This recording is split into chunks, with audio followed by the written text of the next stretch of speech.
এর নাম কি? মেয়ের নাম রেনু। রেনুকে পেয়েছো কোথায়? সে এক বিরাট ইতিহাস। এই মেয়ে ডাক এডিক্টেড এক ছোকরার প্রেমে হাবুডুবু খাচ্ছিল। তাকে বিয়ে করার জন্য বাড়ি থেকে পালিয়ে এসেছিল। কমলাপুর রেল স্টেশনে ধরা পড়েছে। আমি তাকে তালাবদ্ধ করে রেখেছি।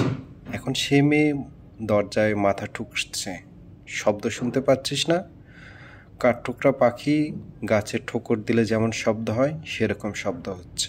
আমি বললাম, পাত্রী তো খুব ভালো, আমার পছন্দ হয়েছে। তোর পছন্দ অপছন্দ কোনো ব্যাপার না। মেয়েটি বদ ডাকাইটের হাত থেকে বাঁচানোর জন্যই তড়িঘড়ি করে এ বিয়ে, বুঝছিস? বুঝছি। রেনুর সঙ্গে কথা বলবি? কিভাবে কথা বলবো? তুমি না বললে মেয়ের দেওয়ালে মাথা ঠুকরে যাচ্ছে? মর্যাদা খালা বললেন, আধ ঘন্টার মধ্যে তোর সঙ্গে কথা বলিয়ে দেব, স্ট্যান্ড বাই থাক। আমি স্ট্যান্ড বাই। মর্যাদা খালা 20 মিনিটের মধ্যেই ব্যবস্থা করে ফেললেন। কিশোরী টাইপের গলা। একটা মেয়ে বলল, এই তুই কে? আমি বললাম, আমি হিমু। ও আচ্ছা, তুই? তোকে বিয়ে করবি? তুই আমাকে বিয়ে করবি? আমি বললাম, মর্যাদা খালা চেপে ধরলে করব। আমি আবার মর্যাদা খালার অনুরোধ ফেলতে পারি না। রেনু বলল, আমি তোর চোখ গেলে দেব। বাসর রাতে গেলে দিবে না 2-1 দিন পরে গালবে?